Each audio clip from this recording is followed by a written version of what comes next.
vamos a hablar, ya spoiler, ya lo han visto, del Teatro Romano de Sagunto.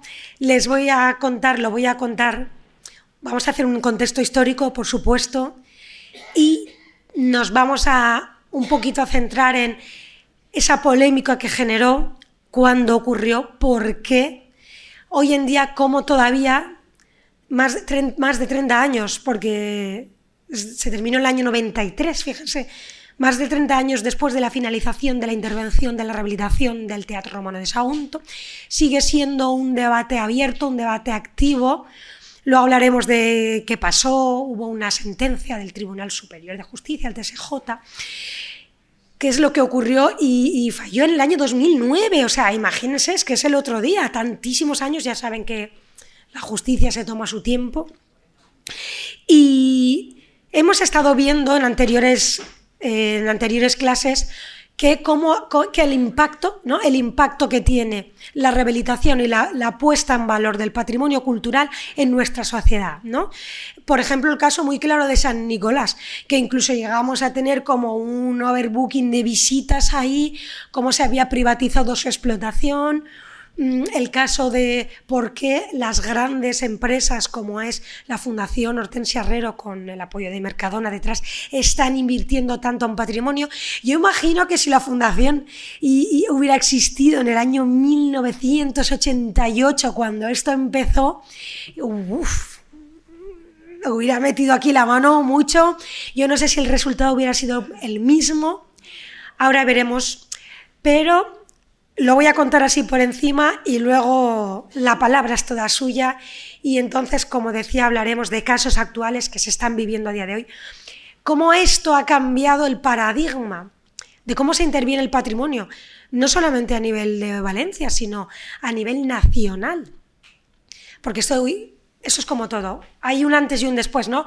Como en el desgraciado incendio que ocurrió hace poco, cambian las normativas. En este país somos así, chiquis, mire, yo gané Mafer, aprendemos a base de golpe, por no decir otra palabra. Hasta que no pasa algo muy impactante, no se legisla, no se saca normativa, es como que no nos damos cuenta. Pues tenemos aquí un caso, uno de esos casos, y lo vamos a ver, es el Teatro Romano de Sagunto. He traído muchas fotos, a ver. Bueno, esta me gusta porque se ve muy bien que aprovecha la falda, la ladera de la montaña, donde está arriba el castillo, de que está en un enclave natural súper adecuado, súper chulo, cara al mar. Esto lo encontramos también en el Teatro de Tarragona, que la escena está al lado del mar, no sé si lo han visto, han estado ustedes, y aprovechaban la salida del sol para utilizarla como fondo, ¿no? Como decoración y como acompañamiento a esos espectáculos, pues algo muy parecido tenemos en Sagunto. Y la construcción de este teatro se remonta al siglo I después de Cristo, en concreto al año 50, según la estratigrafía y los estudios arqueológicos que se han realizado.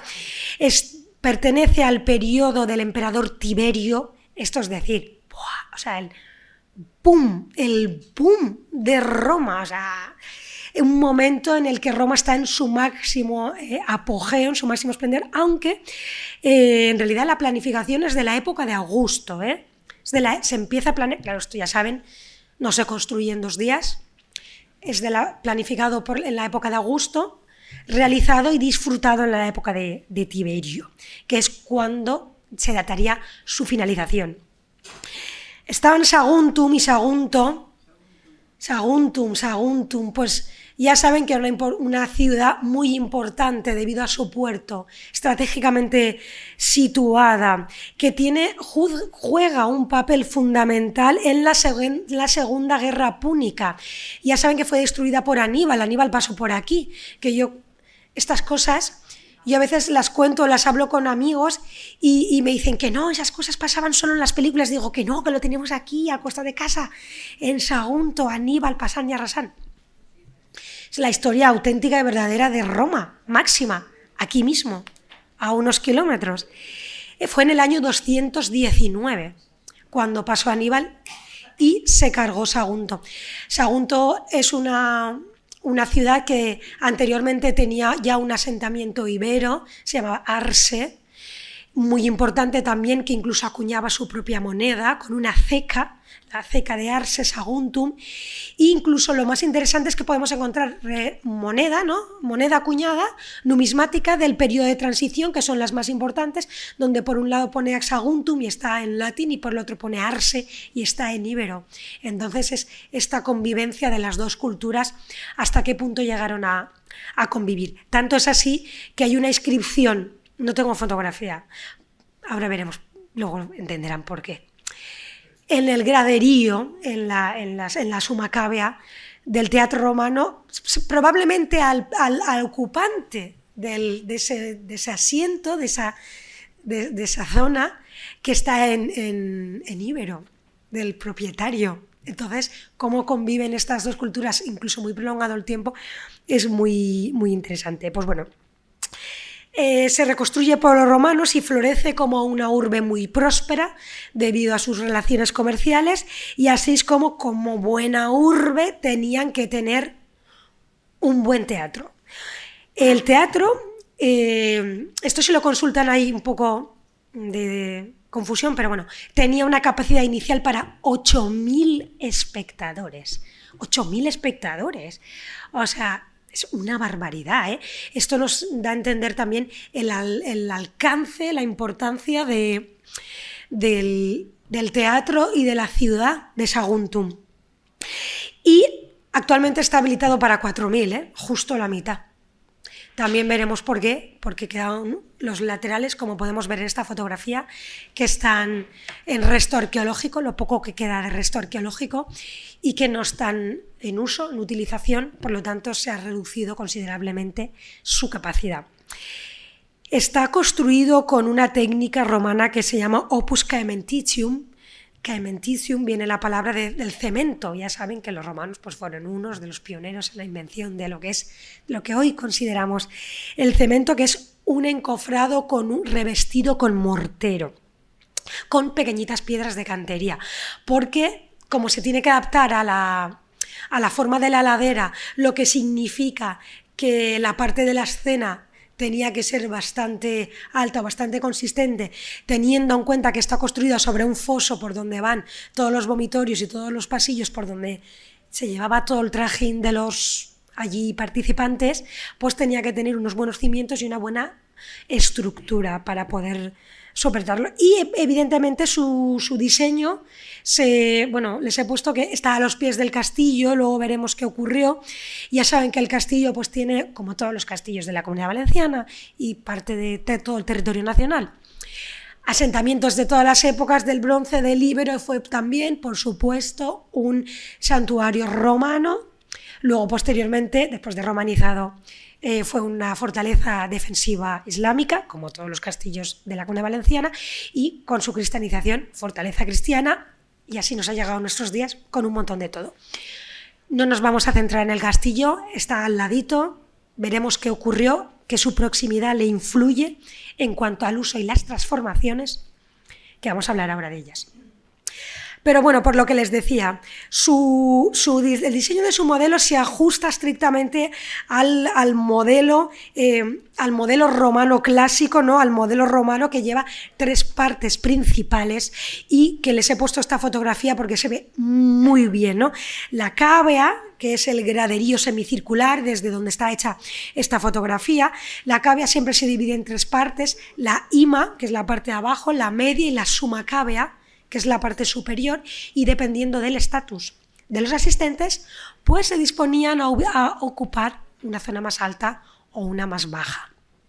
La orquestra, que es la parte semicircular de abajo del todo, donde vemos ahora ahí como una especie de instalaciones, y la scena fons, la escena, ¿no? La escena, que es exactamente como su nombre indica, pues la escena donde se desarrollaba la acción. Durante el apogeo, ¿no? Luego volveremos a hablar un poquito más del edificio, pues albergó representaciones teatrales de toda índole, especialmente en la época bajo imperial, ¿no? Que es ya el romano tardío. Este tipo de eventos públicos, muchos de la comedia de Plauto, muy satíricas, naumaquias. De hecho, hay al lado de la escena un depósito impermeabilizado que se supone que que podía albergar suficiente cantidad de agua como para inundar la zona de la orquesta y hacer naumaquias, ¿no? Que eran o este tipo de espectáculos con gladiadores con agua, que simulaban luchas con barcos. Esto parece como de película, pero también se llevaban a cabo. Hay muchos otros teatros romanos, como el de Trieste, el de Ostia, de la ciudad de Ostia, y otros, donde sabemos a ciencia cierta que se representaban este tipo de espectáculos. Y, por supuesto, el de Sagunto, también al más puro estilo romano, tal cual, como una grandísima ciudad. Y bueno, cuando llega la Edad Media, pues con la cristianización de Roma, del mundo romano, a partir del emperador Constantino, como saben, pues se prohíben este tipo de representaciones y el teatro cae en desuso. Pero es que no solo es que cae en desuso, es que sirve de avanzada para el castillo, porque estamos en un periodo belicoso, como ya sabemos, y se aprovecha como parte defensiva del castillo, claro, debido a su inmediatez y sobre todo porque era uno de los puntos de acceso para poder ir al castillo a través del teatro. Muchas de las piedras es desmantelado, como la suerte que corrieron tantísimos otros edificios históricos en España, que se aprovechan los sillares, las piedras para el castillo, para ampliarlo, para la muralla y torres, y lo que queda era una avanzada defensiva del castillo. Imagínense. He puesto esta fotografía. Hay un texto árabe del siglo X, obra de Al-Razi, época ya musulmana, época de la fortaleza del castillo, en el que se mencionan estas ruinas, se habla de un palacio, se hace mención a él, al teatro, como un palacio, yo creo por puro desconocimiento. Se cree que este poema hace mención a esto por las columnatas de la escena, porque no tenemos ningún documento de cómo era, de la época romana, ninguna descripción. Y mira que hay cronistas e historiadores romanos en su momento que describían y que detallaban todo tipo de espacios. No es el caso, tenemos luego tenemos luego grabados y lo verán, un paisaje, ahora lo verán, que es la representación más antigua que tenemos sobre el teatro romano de Sagunto. Pero claro, sabemos que la escena se derrumbó por la estratigrafía que se ha descubierto a partir de los yacimientos arqueológicos en el siglo XVI. En el siglo XVI, o sea, durante la Edad Media, siglo XIV, XV hasta el XVI estuvo, y luego ya quedó en estado muy ruinoso. Ya en el siglo XVI sabemos que es las últimas expulsiones moriscas por los puertos, Sagunto, Moncofa, en el caso de Castellón, finales del XV, entonces todavía quedan estas trazas y a partir de ahí sí que ya queda abandonadísimo. La verdad es que no está nada estudiado, no había estado nada estudiado, cosa que me extraña. Cabanilles, por ejemplo, que pasó, mi pueblo lo documentó. No documentó el teatro romano, cosa que me extraña. Mira, esta fotografía aérea, ven qué bien se ve así todo el castillo y donde está el teatro situado a los pies, al lado de esta zona frondosa. Es que así es muy visual entender el espacio. Y bueno, total, que la primera representación gráfica, porque no es un plano como tal, del teatro es la que realizó Anton van der... para decir este nombre... Wingerde, para Felipe II en el siglo XVI, como les decía, pero ya es segunda mitad del siglo XVI, como en 1563. Pues que no es en concreto un levantamiento arquitectónico, sino es un dibujo paisajístico. Esta es la primera representación que tenemos del teatro, en la que también se ve el castillo. Y pues A falta de estudios, pues, y al silencio científico de la época, que es curioso, lo siguiente que encontramos son pues, los típicos grabados del siglo XIX, ¿no? Y de inicios del siglo XX. Tenemos uno de 1917, de Mélida. Bueno, la verdad es que el edificio cayó en una gran desatención. No sé, yo no sé si es porque estaba muy ruinoso, que ni en el siglo XIX, cuando hay un furor por la ruina y por la ruina clásica, despertó interés más allá de estos grabados que podemos ver, en los que, como ven, no hay escena, no hay ningún tipo de... Ya en el siglo XIX, como sabemos, se derrumbó en el siglo XVI, a partir del siglo XVI, y solo queda la zona del graderío, algunos accesos del vomitorio. Tenemos esta otra, donde se ve también el castillo. A mí me sorprende que ahí no hay bosque en estos grabados.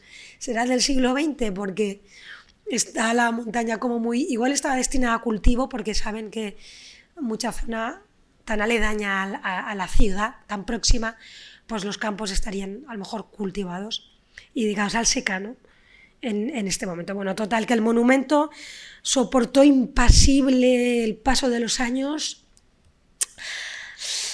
Aquí lo tenemos, una fotografía de principios de siglo, hasta que iba cayendo, por cierto, hasta que se construyó el Museo Arqueológico, que está en el castillo, y cayó una parte de una terraza por unas lluvias en el año 1991. En ese momento ya se estaba interviniendo en la parte del teatro. En el siglo XX, ya estamos en el siglo XX, en el siglo XIX, inicios del XX, que es esta fotografía, es así como estaba. En el siglo XX empiezan las excavaciones un poco con más rigor científico, a partir de la segunda mitad, bajo digamos, la tutela del arqueólogo José María Soler García, que era un arqueólogo muy renombrado a nivel nacional en este momento, y es el que se encarga de las primeras excavaciones arqueológicas serias o científicas que se realizan en el castillo de Sagunto. Y la verdad es que todos los trabajos de José María Soler García fueron los que hoy en día, y luego con la posterior rehabilitación, han servido para entender y comprender mejor el trazado original romano de lo que era el espacio original, porque los sedimentos, cómo había ido derrumbando, ya saben que esto es el estudio de la estratigrafía, cómo van cayendo los muros y van ocultando la superficie original, pues digamos que se había desdibujado su trazado. Y fue gracias a sus excavaciones arqueológicas cuando se empezó a entender verdaderamente cuál era su trazado. Por ejemplo, los vomitorios, todos los estratos de la I Macabea había sido la zona de la orquesta prácticamente cubierta, como veíamos aquí. No sé si puedo echar atrás. ¿Lo ven?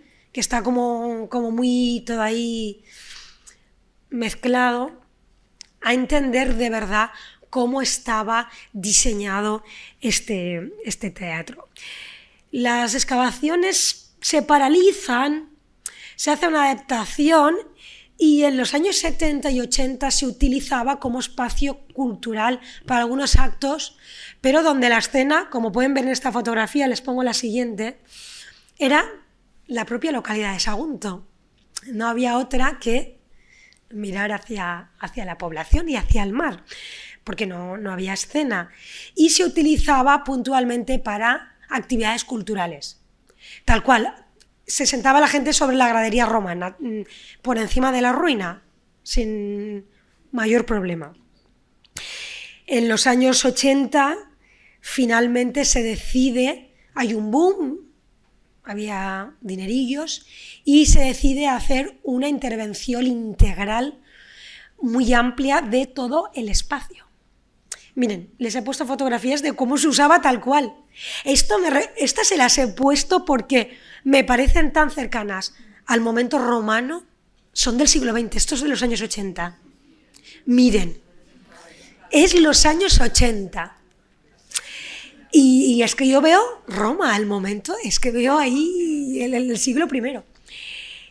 Se estaba usando así, como ven, se usaba sin ningún problema.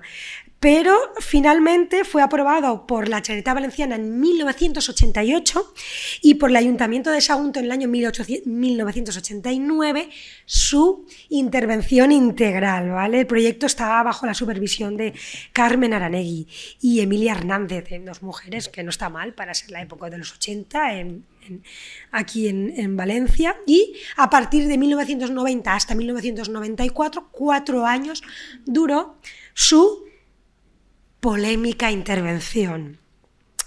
Esta intervención, que es donde vamos a meternos, fue muy polémica ya en un congreso, en el momento en el que se presentó, porque consideraron que era muy invasiva. Lo han visto, ¿no? Han visto las ruinas, por eso les he puesto fotografías de cómo estaba. Fue de los proyectos, y yo diría hasta el día de hoy sigue siendo uno de los más polémicos que se han llevado a cabo durante el siglo XX en toda España, y los arquitectos fueron dos.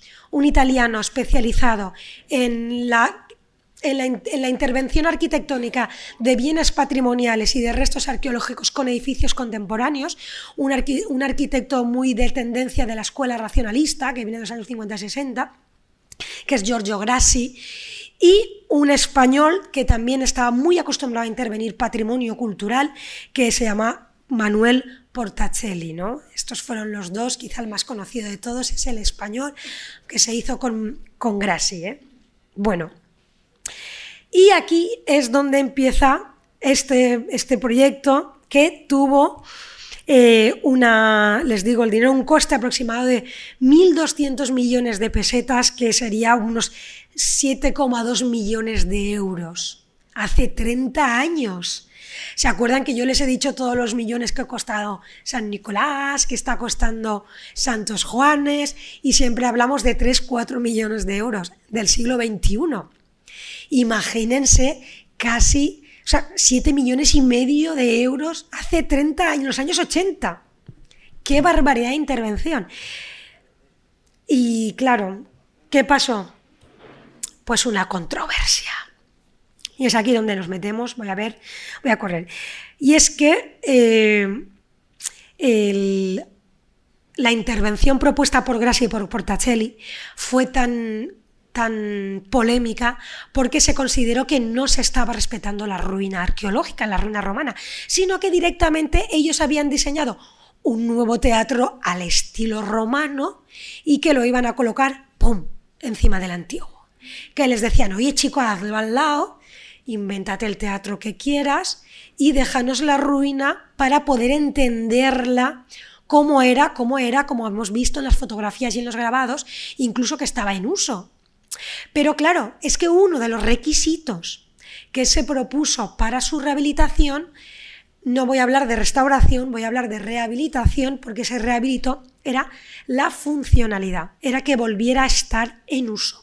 Y claro, las necesidades del siglo XX no eran las mismas que las del siglo I, después de Cristo. Habían pasado 19 siglos, claro. Y tenía unas necesidades de seguridad, de acceso, de accesibilidad, de iluminación, de sonido, en fin, hasta poner unos baños, así de sencillo, que implicaban una intervención muy intensa. ¿Qué se podría haber hecho? Ahora veremos. Tengo que decir que el impacto, en 2008, luego llegaremos, el TSJ ya dictaminó una sentencia porque esto llegó hasta los tribunales, esta intervención. Ven esta fotografía que están ahí los políticos, los arquitectos, todos ahí, porque la gente se manifestaba contra la intervención pintando el revestimiento moderno. Ahora veremos fotografías de la obra y de todo lo polémica que fue y quién fue el que denunció el caso. En el año 85, esto es una fotografía del antes. En el año 1985, antes de que se empezara a intervenir, ya estaba redactado el proyecto, ya estaba el proyecto en marcha, y en el Congreso de Patrimonio de Barcelona, Grassi y Portacelli presentaron el proyecto. Salieron a leches de allí, literalmente. Salieron por la puerta de atrás, porque allí se generó un debate acaloradísimo. Mira, porque no había redes sociales, porque hubieran sido trending topic. Yo no sé, hubiera llegado hasta el Comité Internacional. Tengo que decirles, esto es un dato curioso aparte, que la destrucción de patrimonio no fue penada por el Tribunal Internacional hasta el año 2009. Después de los ataques de ISIS en Palmira. O sea, en el año 85, en los años 80, y ya no digo cuando se trata por parte de instituciones oficiales, la destrucción de patrimonio era muy difícilmente penada todavía. Estamos hablando de los 80, una democracia aún jovencilla. Y, bueno, ¿qué pasaba? Pues como digo, que su plan, ¿por qué era polémico? Porque su plan no solamente consistía en la puesta en valor y la recuperación de los restos arqueológicos, sino consistía en construir un nuevo teatro al estilo romano encima de la ruina arqueológica. Aquí tenemos ya, aquí podemos ver que se está reconstruyendo el graderío, ¿no? Un señor ahí con todo el calor del verano en los años 90, sin camiseta y sin casco, trabajando porque las leyes de riesgos laborales en los 90 tampoco eran las mismas que son ahora. Es que esto es muy curioso a mí. Han pasado 30 años, puede parecer mucho, pero en realidad, ¿cómo han cambiado las cosas, eh? Principales puntos de indignación, ¿no? Como les decía, autenticidad y conservación, ¿no? Los críticos, los más puristas, mantenían, ¿no? Sostenían que no se podía llevar a cabo una intervención tan invasiva sobre el original, y luego la estética del contexto histórico, que decía que las nuevas ediciones ni respetaban la estética, porque era como estilo inventado, ni el contexto histórico en el cual había sido construido el teatro romano de Sagunto. Por lo tanto, porque si al menos hubieran hecho un falso histórico, pues que tampoco era un falso histórico, era un estilo como un popurrí, mismas de tal. Aquí vamos a ver las propuestas del proyecto de Portacelli, que presentaron en el Congreso de Barcelona, donde se vieron patentes que todavía España estábamos muy verdes en los enfoques entre los diferentes enfoques de la conservación de patrimonio, sobre todo en temas de arquitectura. ¿Se ve bien? Más o menos. Que estos son los alzados que presentaron, porque no estaba todavía realizado, que luego exactamente así tampoco se hizo. Ya saben que primero hay un proyecto y luego sufre modificaciones. Y aquí tenemos pues todas las propuestas que ellos llevan, estos de la escena desde el exterior. Ya saben que hay un parking, como vienes del barrio de la Judería de Sagunto, y se levanta un muro inmensísimo que corresponde a la escena, todos los planos, y ahí empezamos. Aquí se empieza a construir. Ay, mira, esta es la que habíamos visto antes, la he puesto repetida. Todo lo que era la zona de la orquesta, ¿no? de la Macabea, donde van por debajo todos los pasadizos y todos los vomitorios por donde pasaban por los gladiadores, los actores, todo este tema, toda la zona que se inundaba. Todo esto se tuvo que construir desde cero, todo prácticamente con una cimentación nueva, como podemos ver. ¿Y cuáles era uno de los principales problemas que tuvieron? Y es que pusieron los materiales nuevos sobre el original, aunque el proyecto decía que tenían que poner una capa intermedia, que es lo que a día de hoy se pone, ¿no? Una capa suficientemente consistente como para que permita la reversibilidad del material o la protección del original, aparte de que ya no estábamos viendo nada, pues podría haber sido, no sé, de cristal de seguridad. Yo digo cosas que se me ocurren para que se viera. Pues con ventilación y todo, con un círculo, o sea, que haya una circulación de aire y tal. Pero, pues no, directamente pusieron las placas de piedra nuevas sobre el original, simplemente con una malla fina de polietileno, de estas que a veces se utilizan para hacer, estas que son un trenzado ancho, no sé si se lo imaginan, que son unas cintitas. Pero claro, que no cubre el 100% del original, simplemente, no sé, es que eso además se deteriora, nada, o sea. Fíjense, ¿pueden ver el resto arqueológico debajo? O sea, y cómo se está construyendo, cómo se está englobando encima de la ruina, que es verdad que no teníamos escena fronts, pero y aquí una prueba que yo creo que es muy evidente de lo que había y lo que hay en la actualidad. Solo se les ocurrió dejar los laterales donde hay menor visión por parte del espectador originales, ¿no?, que están en esa barandilla que no se pueden acceder a día de hoy, como simbólico, como ahí tenemos eso, sí, eso es lo que era. Miren, ¿ven? Aquí se ve muy bien. Esto, yo que soy restauradora, esto está así actualmente, o sea, esto cuando entran por los vomitorios lo pueden ver, o sea, pueden tocar con el dedo que ahí no hay ningún material de separación, que está obrat directamente, que está adherido, ¿no? Como es un pavimento y un revestimiento directamente sobre el original. Total. Esta foto se la he puesto por el cartel, porque es muy curiosa, está sacada de una noticia de las provincias de su época, en su momento, cuando se ejecutó la denuncia, y vamos a hablar de la denuncia. Pues bueno, al final un grupo de historiadores, ¿no?, donde había también un catedrático de arqueología de la Universidad de Valencia, Manuel Belanda Galán, también había un diputado autonómico, no voy a decir el partido, pero bueno, que fueron los que formalizaron la denuncia, ¿no?, que la llevaron al Tribunal Superior de Justicia de la Comunidad Valenciana, antes que nada porque, considerando que vulneraba el artículo 39.2 de la Ley de Patrimonio Histórico Español, completamente cierto, y así fue como se registró en el tribunal, y que decía que no atendía a los criterios de la Carta de Venecia, que es un documento que ya tiene años, desde las primeras décadas del siglo XX, regulaba la intervención, que como ven se redactó en Venecia, en la ciudad de Venecia, por las necesidades italianas, que regulaba la intervención en Europa de los sitios arqueológicos y de los sitios históricos. Y no se había hecho caso de nada a la Carta de Venecia, aunque no había leyes, que es lo que les decía una carta, y una carta lo máximo que hace, si hay algún abogado, pues en recomendaciones, pero no obliga a nadie, porque se empezó a legislar más tarde. De hecho, la ley de patrimoni valencià, ¿saben de qué año es? Del año 85, que es justamente en el año en el que empiezan las obras.